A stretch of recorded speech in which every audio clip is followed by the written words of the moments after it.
আমার হাতে রান্না করা চিকেন রোস্ট আজ পর্যন্ত যারাই খেয়েছে আমি অনেক প্রশংসা পেয়েছি, তাই ভাবলাম আজকে সেটা রেসিপি শেয়ার করি। শুরুতেই আমি চিকেনগুলোকে ম্যারিনেট করে নিব, আর ম্যারিনেশনের জন্য আমি এখানে ব্যবহার করেছি আদা বাটা, রসুন বাটা আর কাঁচামরিচ বাটা। যারা আমার এই রেসিপি দেখে এটা ট্রাই করবেন, আমি তাদেরকে বলবো অবশ্যই কাঁচামরিচ বাটাটা দিবেন, বিকজ আমার কাছে মনে হয় এটার জন্য স্পেশাল টেস্টি হয়।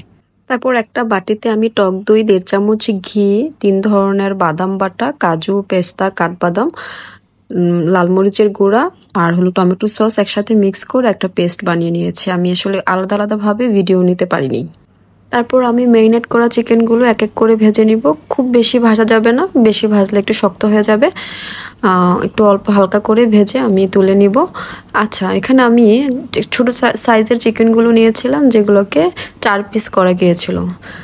যেহেতু অনেকগুলো চিকেন ছিল, ওই ছোট ফ্রাই প্যানটাতে আমার কাছে মনে হয়েছে অনেক সময় লাগবে, তো আমি ফ্রাই প্যানটা চেঞ্জ করে একটু বড় সাইজ নিয়ে এক এক করে চিকেনগুলো সব ভেজে নিলাম। এখন আমি রোস্ট রান্না করার পাতিল বসিয়ে দিলাম। চিকেন ভাজার যে লেফট ওভার তেলটা ছিল সেটাও দিয়ে দিলাম এখানে, সাথে কিছু তেল মিক্স করে নিলাম এবং 2-3 চামচের মতো এখানে ঘি অ্যাড করে নিব। তেলটা গরম হয়ে আসলে আমি গোটা গরম মশলা দিয়ে দিব। তেজপাতা, 2 টুকরা দারচিনি, একটা কালো এলাচ আর কয়েক টুকরা সাদা এলাচ দিয়ে আমি একটু নেড়ে নিব। তখনই খুব সুন্দর একটা ফ্লেভার আসা শুরু করবে। আর আমি অনেকগুলো পেঁয়াজ দিয়ে দিব। রোস্টে কিন্তু পেঁয়াজের পরিমাণটা বেশি লাগে, চুলাটা একটু বাড়িয়ে নিলাম। আর আমি অনেকগুলো পেঁয়াজ দিয়ে দিব। পেঁয়াজগুলো যতক্ষণ না পর্যন্ত হালকা বাদামি হবে ততক্ষণ পর্যন্ত আমি একটু ভেজে নেব। পেঁয়াজটা যখন হালকা বাদামি কালার হয়ে ভেজে উঠবে তখনই আমি দিয়ে দিব আদা অ্যান্ড রসুন বাটা। আদা রসুন বাটাটাও আমি পেঁয়াজের সাথে খুব ভালো করে ভেজে নিব। আদা রসুন বাটাটা যখন একটু ভাজা ভাজা হবে তখনও খুব সুন্দর একটা ফ্লেভার আসে। আদা রসুনটা ভাজা হয়ে গেলে আমি এখানে ছোট একটা বক্সের 1 বক্স হলো পেঁয়াজ বাটা দিয়ে দিব। রোস্টে কিন্তু পেঁয়াজ বাটা লাগে গ্রেভিটা একটু ঘন হওয়ার জন্য। তো এটাও আমি খুব ভালোভাবে কিছুক্ষণ ধরে নেড়ে নিব। প্রয়োজন মতো লবণ দিয়ে দিব। লবণটা দিতে একটু সাবধানে দিতে হবে, বিকজ চিকেনে কিন্তু অলরেডি লবণ দেয়া আছে, ম্যারিনেশনের সময় দিয়েছিলাম। এখন আমি একটু বাটা মশলা দিয়ে দিব, যেখানে আছে 1 টুকরা কালো এলাচ, কয়েক টুকরা সাদা এলাচ, দারচিনি, একটু জয়ফল আর একটু জয়িত্রী। এতক্ষণে দেওয়া সবগুলো মশলা আমি খুব ভালোভাবে নেড়ে চেড়ে কিছুক্ষণ জাল করে মিশিয়ে নিব, যতক্ষণ না পর্যন্ত তেলটা ভেসে উঠবে। তেলটা যখন ভেসে উঠেছে তখন আমি আগে করে রাখা যে পেস্টটা সেটা দিয়ে দিব। এখন সব কিছু একসাথে ভালোভাবে মিশিয়ে একটু সময় নিয়ে কিছুক্ষণ ধরে জাল করব। 1 কাপের মতো পানিও দিয়েছিলাম মশলাটা কষানোর জন্য। মশলাটা এখানে হতে হতে আমি পাশে একটু দুধ বানিয়ে নিব। কয়েক চামচ গুঁড়া দুধ নিয়ে সেটাতে পানি দিয়ে আমি ভালোভাবে মিশিয়ে নিয়েছি।